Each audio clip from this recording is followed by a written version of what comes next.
Moikka moi, mä oon Sande-Studios. Kuten varmaan huomasitte, täällä on ihan hirveä meteli. Ja vaikka kello on 3 yöllä. No, assemblyt. Ketä ei voi syyttää. Tässä on tää, niin tää on ihan täynnä ihmisiä. Te ette oikeesti näe sitä just nyt. Se on ihan täynnä. Kello on niin kohta 3 yöllä. Ihan hullu meininki. Vaikka jotkut tietysti on jo nukkumassa, mutta täällä on silti ihan hullua. Mutta älyttömän hauskaa samalla.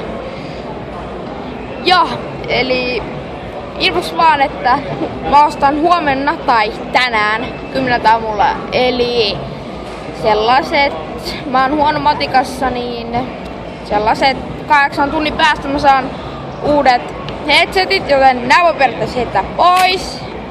Who cares? Ja okei. Ei kai tässä mitään muuta. Hauskaa on ollut ja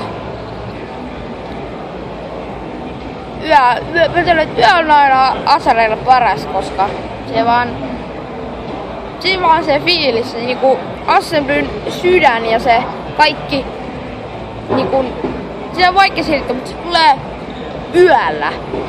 Mutta joka tapauksessa mä oon Sande-Studios ja peace out.